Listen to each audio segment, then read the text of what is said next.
तब से वास्तविक दान क्या है? एक होता है गुणातीत दान, पहला नंबर 1, उसके नीचे आता है सतोगुण सात्विक दान, जिसे को स्वर्ग चाहता है। तो ऐसे में दान करने से सीधा उसका पतन होता है और अनंत काल तक नरक में जाता है वो। दान देने वाला। हाँ, सबसे बड़ा दान क्या है?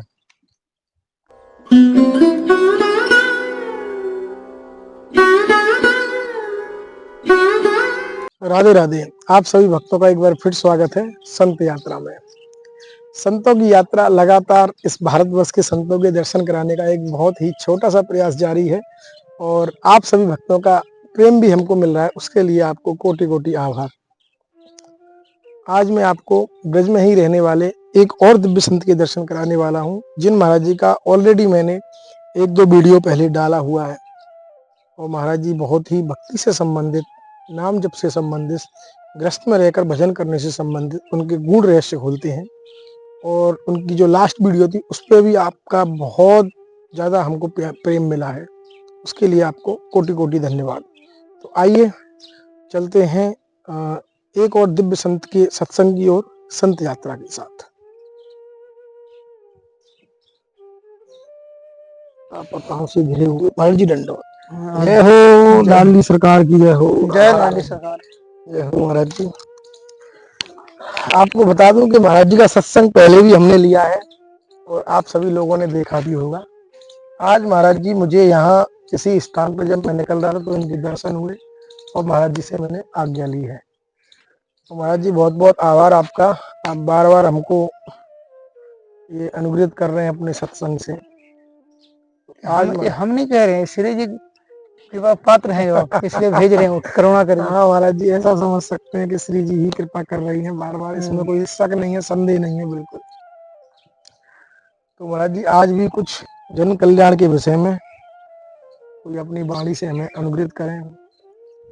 और एक और छोटा सा प्रश्न था, किसी ने मुझसे पूछा था कि दान के विषय में भी थोड़ा सा बताएं कि दान किसको दें, कैसे दें, क्या उचित और क्या अनुचित इसकी कोई प्रक्रिया रहती है, उसके विषय में आप थोड़ा सा बोलें। देखिए, ऐसा है कि जब तक ईश्वर का साक्षात्कार नहीं होता है तब तक पूर्ण ज्ञान किसी को नहीं होता है। किंतु ये भी कहते हैं भक्तजन, संत लोग, महात्मा पुरुष कहते हैं कि जिसको जहाँ तक पहुँचा है, जहाँ तक उसका ज्ञान है, वहाँ तक भी बताने का प्रयास करना चाहिए, ताकि थोड़ा भी उसका ज्ञान से अगर किसी को भला हो, कल आगे बढ़े, तो उसको गुरु का कृपा, भगवान की कृपा मिलती है।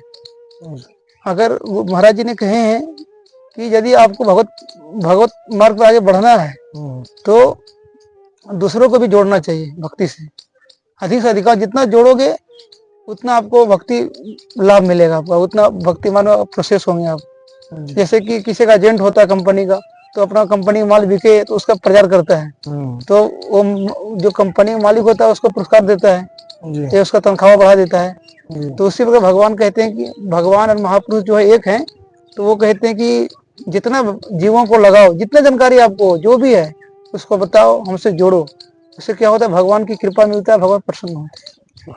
इसलिए जो आप जो कर रहे हैं ये छोटी बड़ी बात नहीं है, बहुत बड़ी चीज कर रहे हैं। लेकिन सोच रहे हैं कि हम कुछ नहीं है, और सोचना भी चाहिए वही, ताकि हम अहम से, अहंकार से बचे रहें। सदा अपने आप को दीन समझना चाहिए ना, भैया हम सबसे नीचे हैं, सबसे खराब।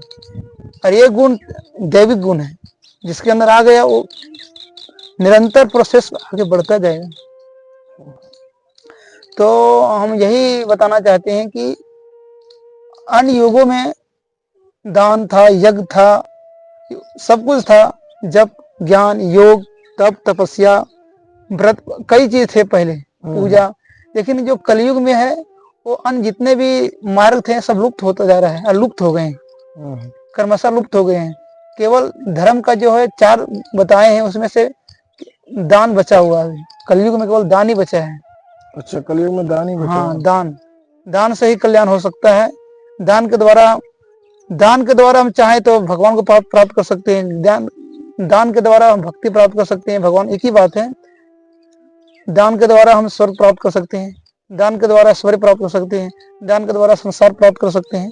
जैसा आपका लक्ष्य है वही दान आपको सुख पहुंचा सकता है, वही दान आपको मृत्यु लोक पहुंचा सकता है, वही दान आपको भगवत प्राप्ति, भगवत लोक पहुंचा सकता है, भगवत धाम पहुंचा सकता है, और वही दान आपको नरक भी पहुंचा सकता है। अच्छा, वही दान, थोड़ा सा महाराज जी बताएं कैसे। दान को जिस उद्देश्य, जिस लक्ष्य से किया जाए, जिस उद्देश्य से किया जाए और जिस समय काल परिस्थिति अनुसार किया जाए, उसका लाभ, उसका फल उसी काल समय परिस्थिति के अनुसार मिलता है। तो महाराज जी ने बताए हैं, हमारे गुरुदेव ने बताए हैं कि सबसे पहले जो ये है कि किसी वास्तविक महापुरुष से ये सुनना चाहिए हमको कि क्या है ज्ञान है, क्या दान है। तो हमने जो सुना है टूटा फूटा बात में, जो हमको जानता हूँ, मैं पूरा जानता तो नहीं हूँ, लेकिन जो भी हमको महाराज जी की कृपा से जो भी हमको ज्ञान हुआ है थोड़ा बहुत मैं बताने की प्रयास करूंगा। तो दान के बारे में महाराज जी बताए हैं कि दान, सबसे वास्तविक दान क्या है। एक होता है गुणातीत दान, पहला नंबर 1, उसके नीचे आता है सतोगुण सात्विक दान, जिसे को स्वर्ग चाहता है तो सात्विक हो गया। उसके नीचे जो संसार के ऐश्वर्य चाहता है, बंगला हो, गाड़ी हो, घोड़ा हो, कुछ भी हो, ऐश्वर्य हो, धन हो, संपत्ति हो, संसारी है, उसको कहते हैं राजस दान। जी, राजस्थान। हाँ, उस सेकंड फर्स्ट क्लास हो गया वो गुणातीत, जिससे ईश्वर प्राप्ति होती है, भगवत प्रसाद मिलता है हमको, मतलब भक्ति मिलता है जिस दान से, और वो हो गया फर्स्ट, सबसे नंबर 1 हो गया।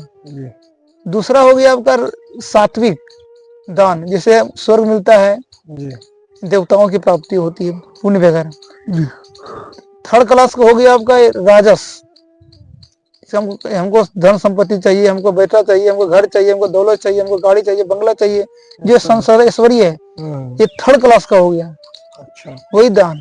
और सबसे नीचे क्लास का जो है फोर्थ, सबसे वो है तामस, जो किसी गलत पात्र में दिया जाए। अच्छा, जिससे कोई शराबी है, कबाबी है, मतलब कोई ऐसे लोगों को देना जो लोगों, दूसरे लोगों को हत्या करता हो, जो नशाबाजी करता हो और गलत उपयोग करता हो, किसी को भ्रष्ट करने में करते हो, किसी को नीचा करने में करते हो, किसी को नुकसान करने में करते हो, ऐसे में दान करने से सीधा उसका पतन होता है और अनंत काल तक नरक में जाता है वो दान देने वाला। हाँ, दान जिसको दिया जाए वो जैसा लोग हो उसका फल मिलता है। उसका शरीर में जितना रोमे होती है उतने काल तक नरक में उसको वास होता है। अच्छा, अगर गलत लोगों में दिया जाए। सपोर्टेड, मान लेते हैं कोई व्यक्ति आया मेरे पास, हमको नहीं पता क्या है, बोला महाराज जी हम आए, थोड़ा सा कुछ दे दीजिए हमको एक काम जरूरी है, उसको दे दिया आप। जी। दूसरा उदाहरण दे बता रहे हैं, जैसे कोई व्यक्ति आया, मुझे भूखा, हमको खिला दो। जी। आप तो बात पता नहीं कौन है वो, कैसा है नहीं है, और बहुत बड़ा डाकू था वो, भूखा था वो, आया तुमने खिला दिया, लो भाई खा लो। उसको शक्ति आ गया शरीर में, उसने डाका डाला, पैसा दिया था, उसका औजार लिया हो, उसका मर्डर कर दिया। तो भाई जिसने दान दिया था उसे तो नहीं पता ये डाकू है, उसकी क्या गलती? उसकी गलती नहीं। अच्छा, अब ये बोलते हैं देश का कानून क्या सबको मालूम है? पूरा पढ़ते हैं, बड़े बड़े वकील भी पढ़ना पड़ता है उसको, संविधान का। तो अगर आपको कानून मालूम नहीं है और आप अपराध किया तो क्या आपको सजा नहीं मिलेगी? तो मिलेगी ना। आपको मालूम हो या ना हो, आपको मनुष्य भी क्यों दिया गया?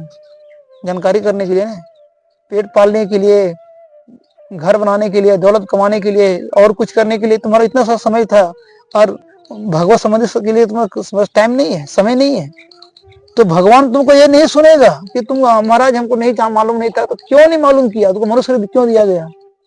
तुम्हारे लिए इतने खाने पीने के लिए, ऐश्वर्य के लिए समय था, मौज मस्ती का समय था, और वास्तविक जो होता है, धर्म जो होता है, धर्म के लिए तुम्हारा समय नहीं था, भक्ति के लिए समय नहीं था, तब तो ज्ञान के लिए समय नहीं था। कि वहां नहीं तो पूछा जाएगा, यहाँ तो घूस भी चल जाता है, वहां घूस नहीं चलता है भगवान के यहाँ, और सीधा एकदम वही नोट करते हैं, वही गवर्नर है, तो वही सजा देते हैं भगवान। तुम्हारे तुरंत दिखा देंगे तुमने क्या किया, रिमोट से टिपेगा, देखो तुमने क्या कह रहा था। तो उसी प्रकार जैसे कि देश का कानून हर व्यक्ति को मालूम नहीं है पूरा कानून, लेकिन अगर वो गलत काम करता है तो उसको सजा मिलता है। तो उसी प्रकार तुम जानो या ना जानो, अगर गलत पात्र में तुमने दान किया है, गलत लोगों को खिलाया, उससे उसने उसका मर्डर किया, तो उसका पाप उसको मिलेगा, अब तुमको भी मिलेगा।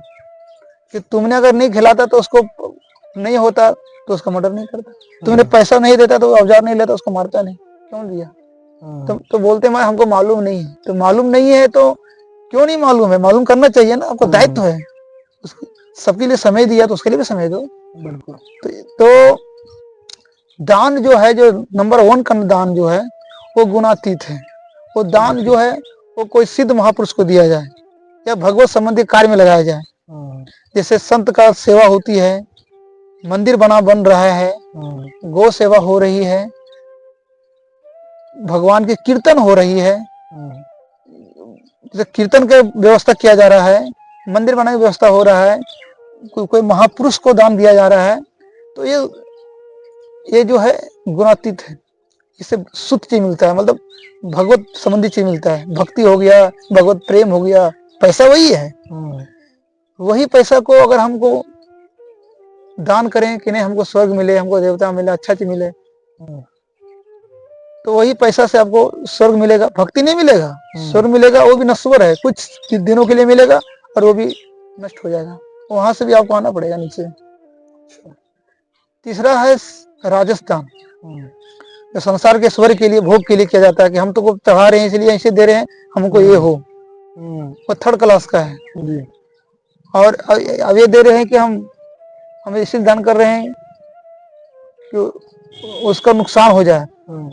कोई गस्ता है नहीं है, हम तुमको चढ़ा रहे हैं उसको वो कर दो, किसी भूत द्वारा, किसी देवता के द्वारा, तो ये सबसे घटिया है। अब दान जो हो, दान जो दिया जाता है, कहते हैं कि अगर दाहिने दान से, अगर दान एक हाथ से अगर दान किया जाए तो दूसरा हाथ को पता ना लगे। दान जो हो वो गुप्त हो, कभी भी प्रचार करके कि फलना मैक से वो दिया है, उसने इतना पैसा दिया है, उसने इतना दिया है, भगवान उसको भला करे, जो बोलते हैं मैक पर, ये बिल्कुल ही मूर्खों का काम है। ये बिल्कुल सब चौपड़ कर देता है, मेरा दान भी गया और जो मेरा फल मिला वो भी तामस हो गया। इसलिए कभी भी दान करें तो गुप्त दान करें और सोच समझ कर दान करें। 400 वेदों पुराणों को सोच कर, समझ कर, जान करके, बुझ कर पूरा समय दे हमको उसमें, और समय देकर सोच समझ कर ही दान करें। दान अवश्य करना चाहिए और प्रत्येक व्यक्ति को कम से कम तो 10% तो करना ही चाहिए। 10%, 100 में 10% हर व्यक्ति को। और जितना आगे बढ़ते जाएंगे, आगे 20% बढ़ाइए, 50% बढ़ाइए, जितना भी आगे बढ़ा सकते हैं, कम से कम 10% तो होना ही चाहिए। अगर 100 रुपये कमा रहे हैं तो 10 रुपये दान करें। ये हमारी छोटी मोटी जो ज्ञान था मैंने बताया। जी, सबसे बड़ा दान क्या है? सबसे बड़ा दान है ज्ञान दान। ज्ञान दान, हाँ, जो ज्ञान का दान होता है सबसे बड़ा दान होता है, क्योंकि वो कभी लोप नहीं होता, वो कभी नष्ट नहीं होता है। किसी को भोजन करा दिया, 6 घंटे बाद भूख लग गई, किसी को कपड़ा दे दिया, कुछ साल के बाद फट जाएगा वो, किसी को इलाज कर दिया फिर बीमार पड़ेगा वो। तो देखिए ज्ञान ऐसा जो है जो हमेशा बना रहता है, वो कभी नष्ट नहीं होता है, इसलिए ज्ञान सबसे बड़ा दान। आज आपने सुना महाराज जी से साधना करते हुए गृहस्थ में रह के कैसे हम उस भगवत प्राप्ति कर सकते हैं, भगवान की प्राप्ति कर सकते हैं, स्पष्ट रूप में। मिलते हैं ऐसे ही दुर्लभ संत दर्शन के साथ, सिर्फ संत यात्रा पर। और आप भी कमेंट में राधे राधे, जय श्री राम, सीताराम, राधे श्याम आप अवश्य लिखें। जय महाराज जी, धन्यवाद महाराज जी। जय हो।